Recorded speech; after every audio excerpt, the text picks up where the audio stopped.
ఓం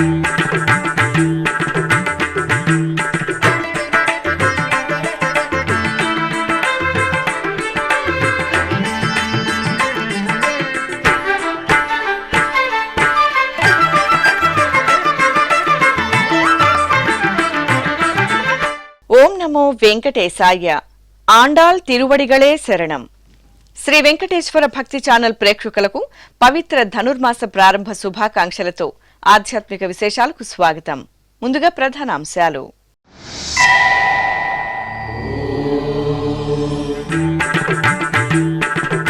ఊంజల్ సేవలో శ్రీ కళ్యాణ వెంకటేశ్వరుని దివ్య సోయగం. నారాయణవనం టీటీడీ ఆలయంలో భక్తుల పరవశం.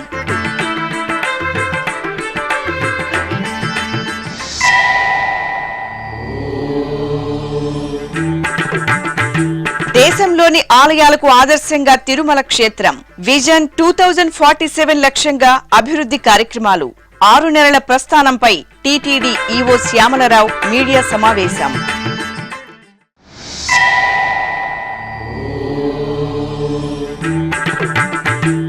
ఇకపై మరింత సులభతరంగా భక్తులు గదులను పొందే సౌలభ్యం.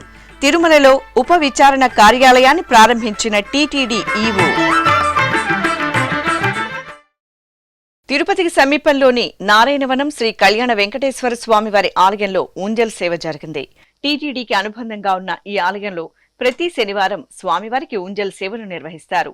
ఈ సందర్భంగా అర్చకులు శ్రీదేవి భూదేవి సమేత స్వామివారిని సుందర శోభితంగా అలంకరించి తిరుచిపై కొలువు తెచ్చారు. ఊరేగింపుగా మండపానికి తీసుకువచ్చి ఊయలలో వేంచేపు చేశారు. బాజా భజంత్రీలు మంగళ వాయిద్యాల నడుమ ఊంజల్ సేవను మనోహరంగా నిర్వహించి మహామంగళహారతులు సమర్పించారు.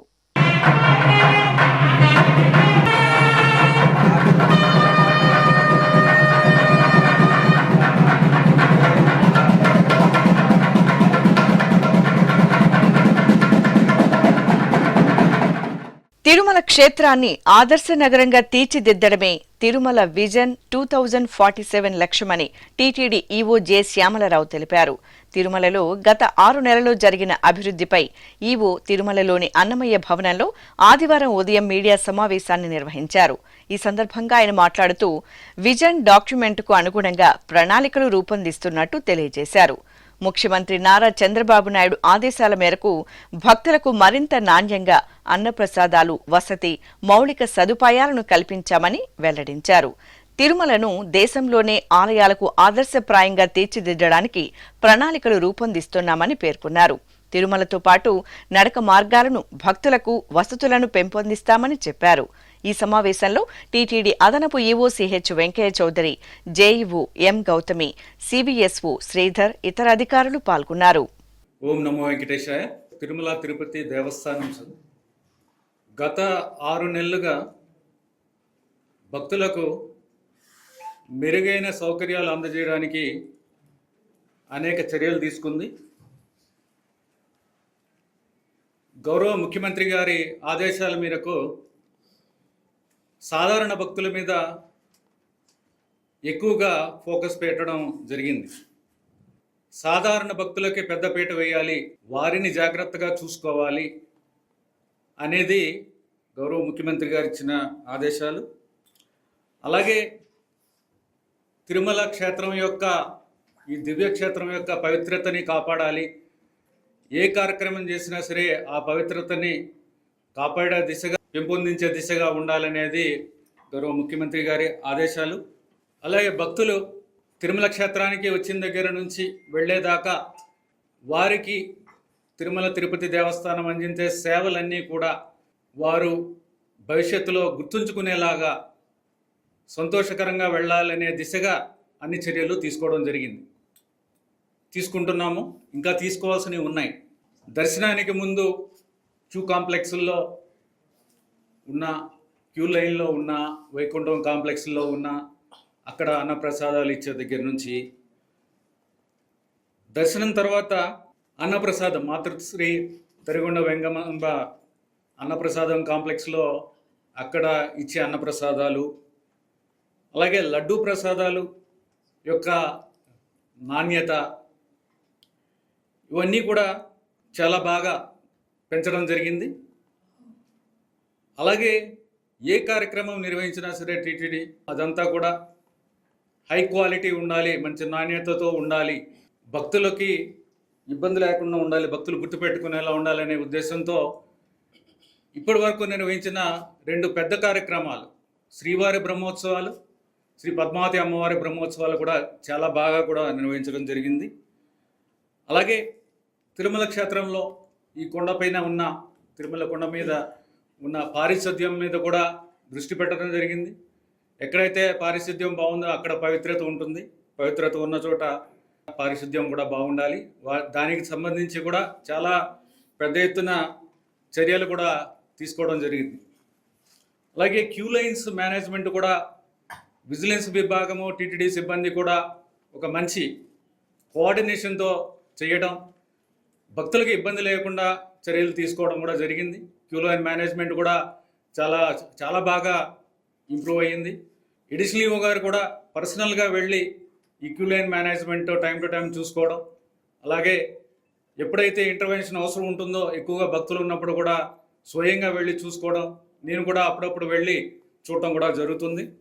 మొత్తం మీద గత 6 నెలలుగా టీటీడీ మంచి సౌకర్యాలు ఇవ్వడం, భక్తులకి మంచి సౌకర్యాలు ఇవ్వగలుగుతున్నామంటే ఇది టీటీడీ సిబ్బంది అంతా కూడా బాగా చేయడం. ఎడిషనల్ ఈవో గారు, జేఈఓలు, సివిఎస్ఓ గారు, అందరు అధికారులు, అలాగే సిబ్బంది, అలాగే మీడియా కూడా మాకు చాలా మంచి సహకారం అందించింది. ఏదైనా పాజిటివ్గా కవర్ చేయడం, ఏమైనా ఇబ్బందులు ఉన్నప్పుడు మాకు తెలియజేయడం, ఆ ఇబ్బందుల్ని గ్రహించి మేము కూడా దాన్ని కరెక్ట్ చేసుకోవడం, ఇవన్నీ కూడా చేయడం జరిగింది. ఇంకా భవిష్యత్తులో ఇంకా చాలా కార్యక్రమాలు చేయాల్సినవి ఉన్నాయి. దాతలు నిర్మించిన అతిథి గృహాలు ఏవైతే ఉన్నాయో వాటి గురించి ఇంతకుముందు కూడా మాట్లాడడం జరిగింది. ఇవన్నీ కూడా వారి కంపెనీ పేర్లు పెట్టుకోవడం జరిగింది చాలా వరకు. ఇప్పుడు మొత్తం మీద 45 అతిథి గృహాలు ఏవైతే ఉన్నాయో అవి పేర్లు మార్చాల్సిన అవసరం ఉంది. ఇవన్నీ కూడా కంపెనీ పేర్ల మీద ఉన్నాయి. 27 మాత్రం వీటిని మార్చాల్సిన అవసరం లేదు.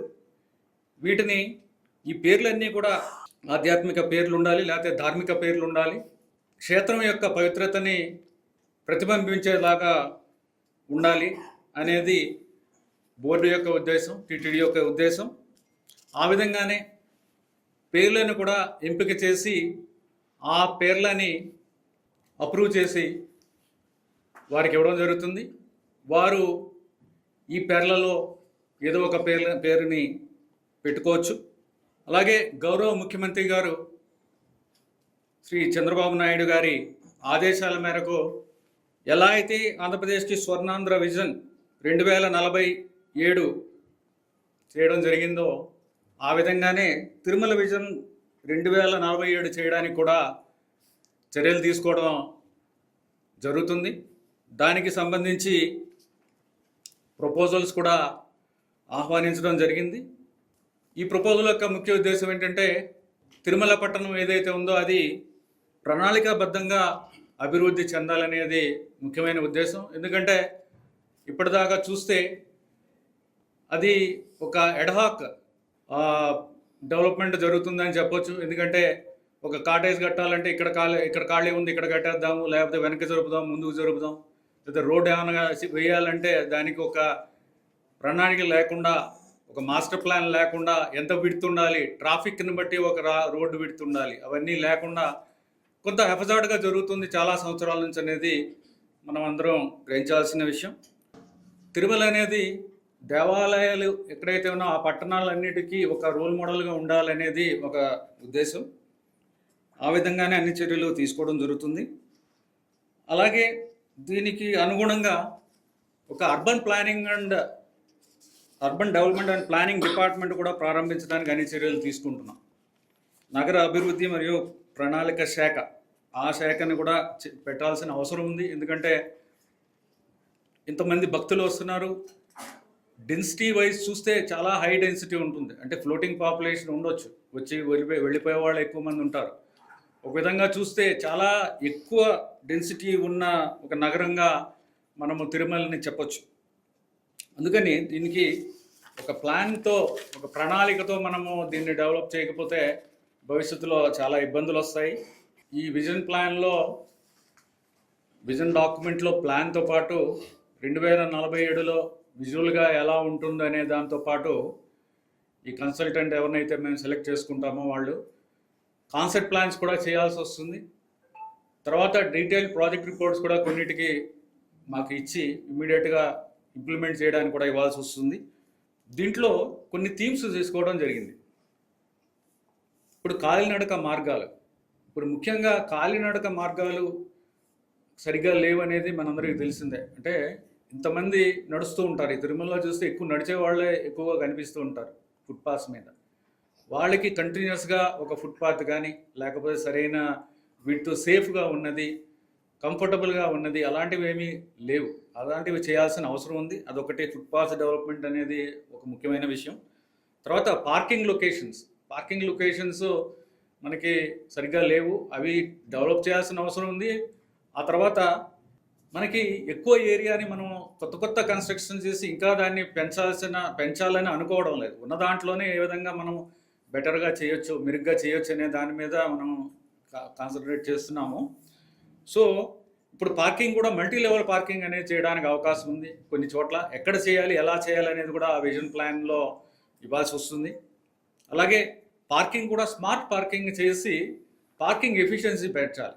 అంటే పార్కింగ్ ఉన్నది ఫలానా చోట్ల అనేది అందరికీ తెలియాలి. పార్కింగ్ మేనేజ్ చేసేది సెంట్రల్గా మేనేజ్ చేసేది ఉండాలి.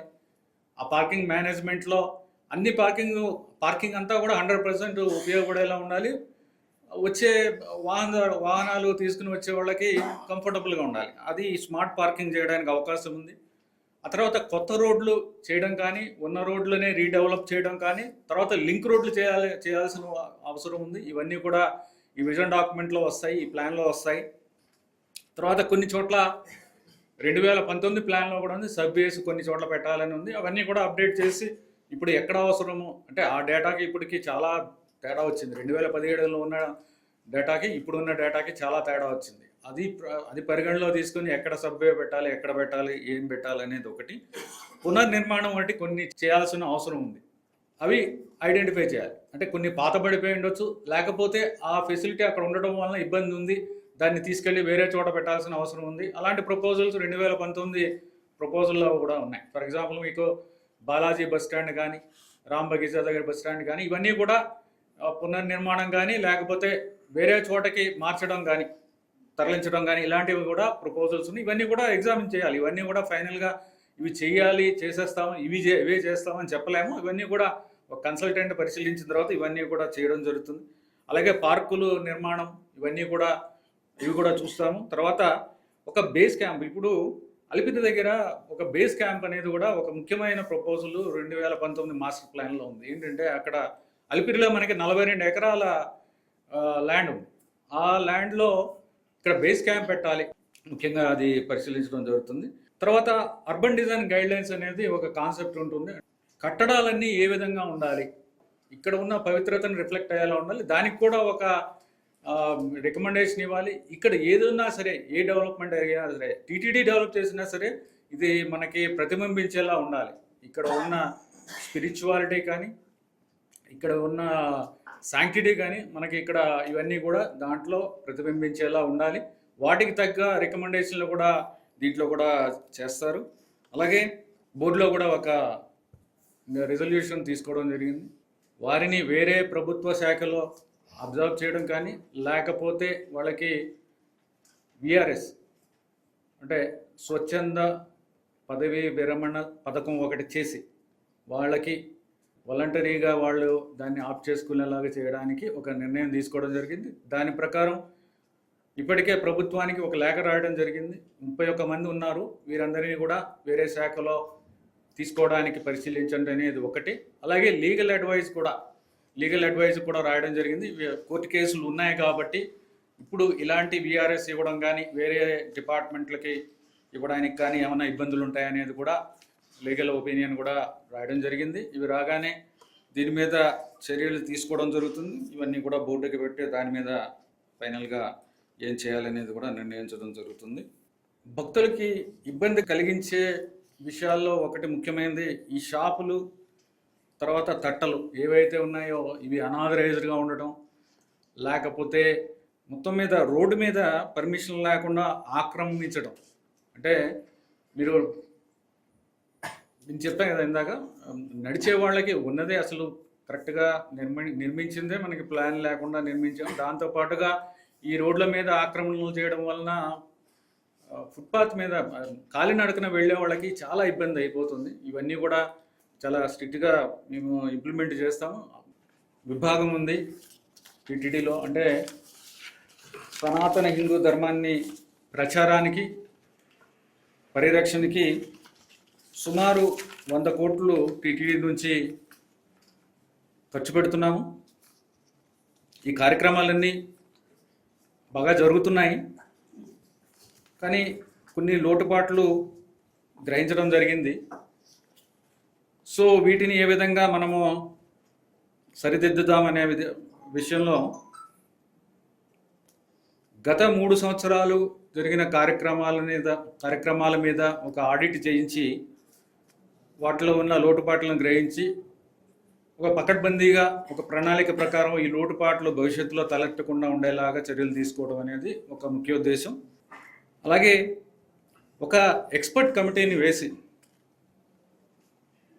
ఉన్న ప్రోగ్రాంలని సమీక్షించడం, ఏ ప్రోగ్రామ్ని ఇంకా మెరుగుపరచవచ్చు, ఏ ప్రోగ్రాం అవసరం లేదు, కొత్త ప్రోగ్రాములు ఏమి పెట్టవచ్చు, ఇవన్నీ కూడా చేయడానికి ఒక ఎక్స్పర్ట్ కమిటీని వేస్తున్నాము. అంటే వీటిలో మనకున్న ప్రోగ్రాంలో ఒక గ్యాప్ అని చెప్పొచ్చు. ఇంకా చేయగలిగింది యూత్ ఎంగేజ్మెంట్, యువతని భాగస్వామ్యం చేయడం అనేది ఒకటి గ్యాప్ ఒకటి కనిపిస్తుంది. ఎందుకంటే ఆ విషయం గురించి మీకు బాగా తెలుసు. యువతని భాగస్వామ్యం చేయడం అనేది చాలా ముఖ్యం. తర్వాత స్పిరిచువల్ కౌన్సిలింగ్, మనకి ఇక్కడికి వచ్చిన వాళ్ళు అంటే దర్శనం చేసుకుని వెళ్ళిపోతారు, వాళ్ళకి స్పిరిచువల్ కౌన్సిలింగ్ అనేది కూడా ఒక ముఖ్యమైన విషయం. దీంట్లో కూడా టీటీడీ ఒక పకడ్బందీగా ఒక ప్లాన్ చేయాల్సిన అవసరం ఉంది. ప్రభుత్వ సలహాదారుగా ఉన్న చాగంటి కోటేశ్వరరావు గారు కూడా దీన్ని ఒప్పుకున్నారు. వారి ద్వారా మిగిలిన ఎక్స్పర్ట్స్ కూడా తీసుకుని వారి సలహాలు తీసుకుని దీన్ని ఏ విధంగా మెరుగ్గా చేయొచ్చు అనేది కూడా చేస్తాము. రోజుకి మనకి 70 నుంచి 80 వేల మంది భక్తులు దర్శనం చేసుకుంటున్నారు. దీంట్లో వీళ్ళందరికీ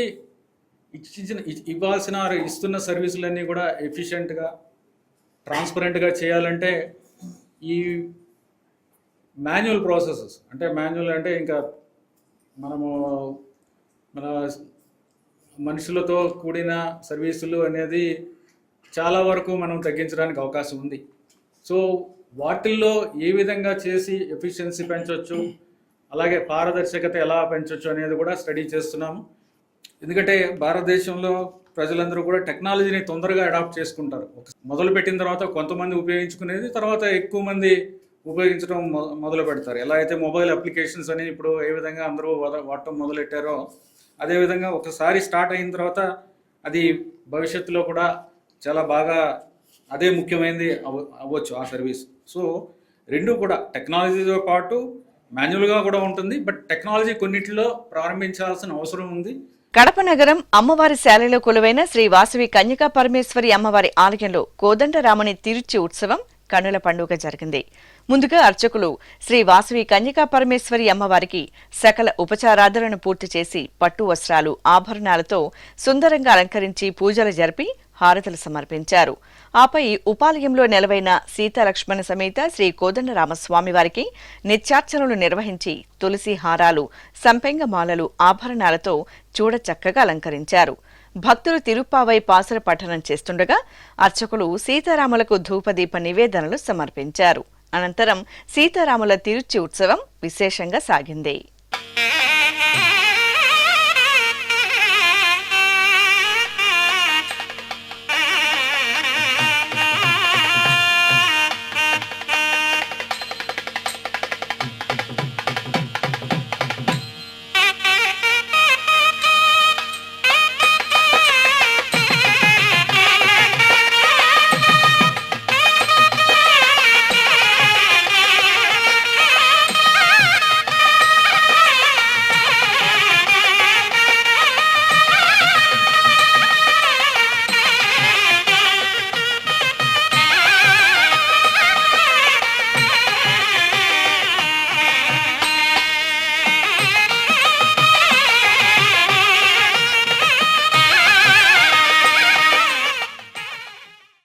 తిరుమలలో గరుడాద్రి నగర్ కాటేజీ వద్ద ఆధునీకరించిన ఉప విచారణ కార్యాలయాన్ని టీటీడీ ఈవో జె శ్యామలరావు, అదనపు ఈవో సిహెచ్ వెంకయ్య చౌదరితో కలిసి ఆదివారం ప్రారంభించారు. జీఎన్సీ కాటేజీ వద్దకు చేరుకున్న ఈవో, అదనపు ఈవోలకు అర్చకులు పూర్ణకుంభంతో స్వాగతం పలికారు. అనంతరం విచారణ కార్యాలయాన్ని ప్రారంభించి శ్రీవారు, శ్రీ పద్మావతి అమ్మవారి చిత్రపటాల వద్ద పూజలు నిర్వహించారు. అనంతరం ఉప విచారణ కార్యాలయంలో భక్తులకు గదులకు సంబంధించిన రిసిప్ట్లను భక్తులకు ఈవో, అదనపు ఈవోలు అందజేశారు. ఈ కార్యక్రమంలో TTD JEO M Gautami, CV and SO Sridhar, CE Satyanarayana, ఇతర అధికారులు పాల్గొన్నారు.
ఈ సందర్భంగా టీటీడీ ఈవో మీడియాతో మాట్లాడుతూ తిరుమలలో సామాన్య భక్తులకు ఎలాంటి అసౌకర్యం కలగకుండా అన్ని ఏర్పాట్లు చేస్తున్నామని, తిరుమలలోని 42 ఉప విచారణ కార్యాలయాలను ఆధునీకరిస్తున్నామని తెలిపారు. తిరుమల స్వామివారి దర్శనానికి వచ్చే భక్తులకి ఎటువంటి ఇబ్బంది లేకుండా అనేక కార్యక్రమాలు చేపడుతున్నాం. దాంట్లో భక్తులకి ముఖ్యమైనది వసతికి సంబంధించి ఉన్న కాటేజెస్, గెస్ట్ హౌస్ అవన్నీ కూడా సర్వే చేసి ఏ గెస్ట్ హౌస్ పరిస్థితి ఎలా ఉంది, ఇవన్నీ కూడా మనము ఎలా మెరుగుపరచాలి అనేది కూడా ఒక యాక్షన్ ప్లాన్ కూడా తయారు చేస్తున్నాము. దీంట్లో భాగంగా మనకున్న సబ్ ఎంక్వైరీ ఆఫీసులు 42 సబ్ ఎంక్వైరీ ఆఫీసులు ఉన్నాయి. ప్రతి సబ్ ఎంక్వైరీ ఆఫీసును కూడా ఆధునీకరణ చేయడం అనేది ఒక లక్ష్యంగా పెట్టుకున్నాం. దీంట్లో ఇప్పటికే 2 చేయడం జరిగింది. ఇది 2వ సబ్ ఎంక్వైరీ ఆఫీసు. దీని తర్వాత ఇంకో 5 ఎంక్వైరీ ఆఫీసులు, సబ్ ఎంక్వైరీ ఆఫీసులు కూడా వర్క్ జరుగుతోంది. ఇవి కూడా త్వరలో కూడా ప్రారంభిస్తాము. మిగిలిన అన్ని ఎంక్వైరీ ఆఫీసులు కూడా ఆధునీకరణ చేసి భక్తులకి ఎటువంటి ఇబ్బంది లేకుండా వాళ్ళకి ఆధునికమైన సదుపాయాలు ఇవ్వాలనేది ముఖ్య ఉద్దేశంతో ఇవన్నీ కూడా చేయడం జరుగుతుంది. టీటీడీ అదనపు ఈవో సిహెచ్ వెంకయ్య చౌదరి మాట్లాడుతూ గదుల కరెంటు బుకింగ్లో కేంద్రీయ విచారణ కార్యాలయంపై అధిక భారం పడుతుండటంతో గదుల కేటాయింపు ప్రక్రియను వికేంద్రీకరించామని వెల్లడించారు. సబ్ ఎంక్వైరీ ఆఫీసు ఉద్దేశం ఏంటంటే మనకి సిఆర్ఓ బిల్డింగ్ మీద కొంచెం ఎక్కువ ప్రెజర్ పడుతుంది. కరెంట్ బుకింగ్ లో వచ్చిన వాళ్ళందరూ కూడా అక్కడే ఉండి వెయిట్ చేసి మళ్ళీ రూమ్ అలాట్మెంట్ జరగడం వల్ల కొత్తగా వచ్చే వాళ్ళు వెయిట్ చేసే వాళ్ళతోటి సిఆర్ఓ బిల్డింగ్ మీద ప్రెజర్ ఎక్కువైపోయి ఒక రకంగా చాలా ఇబ్బందికరంగా ఉండటంతో సో ఈ సబ్ ఎంక్వైరీ ఆఫీసర్లోనే సర్వీసెస్ ఇస్తే ఎలా ఉంటుంది, వీటిని మోడర్నైజ్ చేసి ఇక్కడ నుంచే వాళ్ళు ఒకసారి మెసేజ్ వచ్చిన తర్వాత ఇక్కడికి వస్తారు. ఇక్కడికి వచ్చిన తర్వాత రూమ్ అలాట్మెంట్ జరగడం జరుగుతుంది.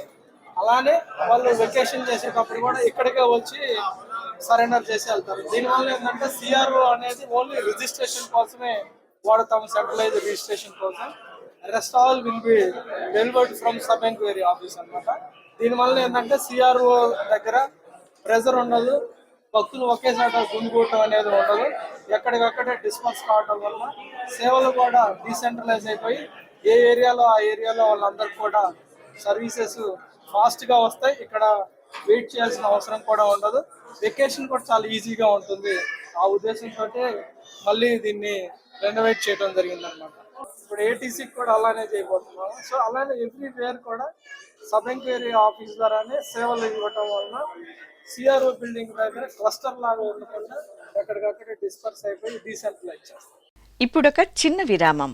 వేగవంతమైన నేటి ఆధునిక కాలానికి తగ్గట్టుగా అంతర్జాలంలో తొలిసారిగా తిరుమల శ్రీవారి అనుగ్రహంతో మీ వీణుల విందుకై ఆధ్యాత్మిక ఆనందానికై వస్తున్న శ్రీవారి మరో శ్రవణ భక్తి తరంగం ఎస్విబిసి ఆన్లైన్ రేడియో వినరో భాగ్యము.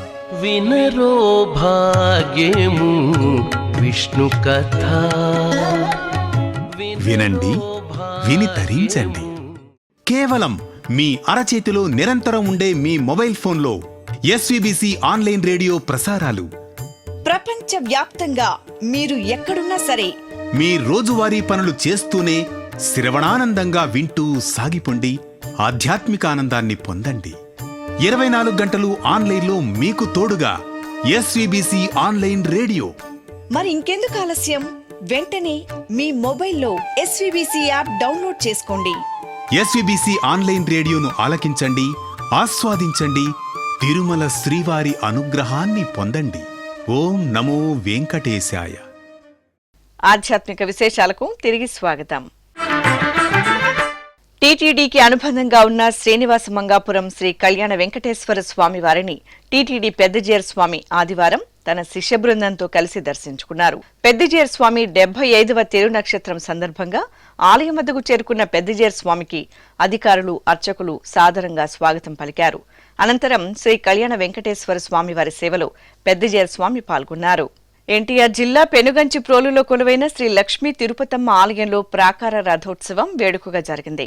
మాసోత్సవాలలో భాగంగా మూలమూర్తులకు నిత్యార్చనలు జరిపి అర్చకులు ఉత్సవమూర్తులను సుందర అలంకరణలతో ఆలయం వెలుపలకు తీసుకువచ్చి చిన్న రథంపై కొలువు తీర్చారు.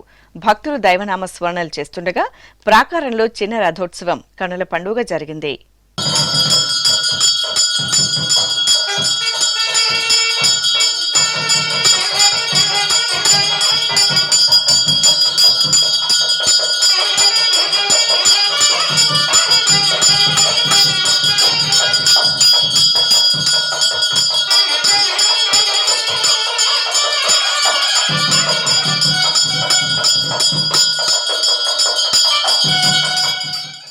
తిరుపతి జిల్లా గూడూరులో కొలువైన శ్రీ ప్రసన్న వెంకటేశ్వర స్వామివారి ఆలయంలో పల్లకీ ఉత్సవం వేడుకగా జరిగింది. ధనుర్మాసోత్సవాలను పురస్కరించుకుని అర్చకులు శ్రీదేవి భూదేవి సమేత శ్రీ ప్రసన్న వెంకటేశ్వర స్వామివారి ఉత్సవమూర్తులను సర్వాంగ సుందరంగా అలంకరించి పల్లకీపై కొలువు తెచ్చి ప్రత్యేక పూజలు నిర్వహించారు. తరువాత ఆలయ ప్రాకారంలో మేళ తాళాల నడుమ పల్లకీ ఉత్సవాన్ని జరిపారు. ఆపై సహస్ర దీపాలంకార సేవ మండపంలో ఊయలలో ఉత్సవాలను వేంచేపు చేశారు. సహస్ర దీపాల కాంతుల్లో స్వామి అమ్మవార్లకు ఉంజల్ సేవను నిర్వహించి కర్పూర హారతులు సమర్పించారు. కాకినాడ జిల్లా గొల్లప్రోలు మండలంలో కొలువైన శ్రీ వాసవి కన్యకా పరమేశ్వరి అమ్మవారి ఆలయంలో లలిత సహస్రనామ పారాయణం జరిగింది. ధనుర్మాస పూజల్లో భాగంగా అమ్మవారికి సహస్రనామాల సహితంగా కుంకుమ పూజలు నిర్వహించారు. అనంతరం భక్తులు అమ్మవారి ముందు ప్రణమిల్లి లలిత సహస్రనామ పారాయణం, విష్ణు సహస్రనామ పారాయణం చేసి పరవశులయ్యారు. తమిళనాడు రాష్ట్రం చెన్నైలోని పొన్నియమ్మన్ మేడులో శ్రీ వెంకటేశ్వర భజన సమాజం ఎన్నో ధార్మిక, ఆధ్యాత్మిక కార్యక్రమాలను భక్తుల భాగస్వామ్యంతో నిర్వహిస్తోంది. ఈ నేపథ్యంలో ధనుర్మాసం సందర్భంగా ప్రతి శనివారం శ్రీ వెంకటేశ్వర భజన సమాజం అధ్యక్షులు శ్రీ శ్రీనివాస రామానుజ దాసర్ ఆధ్వర్యంలో భక్తులు ప్రత్యేక కార్యక్రమాలు చేపట్టారు. ధనుర్మాస విశిష్టతను, శ్రీ గోదాదేవి పాసురాల సారాంశాన్ని తెలియజేసే విధంగా ఆండాలమ్మవారి చిత్రపటాన్ని చేతబూని భక్తులు పొన్నియమ్మన్ మేడు ప్రాంతంలో వీధి ఉత్సవాన్ని నిర్వహించారు. గోదాదేవి పాసురాలను పారాయణం చేస్తూ ఈ భక్తులు అత్యంత భక్తి శ్రద్ధలతో ప్రజలలో భక్తి చైతన్యాన్ని నింపారు. ఆధ్యాత్మిక విశేషాలు ఇంతటితో సమాప్తం. తిరిగి రేపు మధ్యాహ్నం 1 గంటకు ప్రసారమయ్యే ఆధ్యాత్మిక విశేషాల్లో మళ్ళీ కలుసుకుందాం. ఓం నమో వెంకటేశాయ.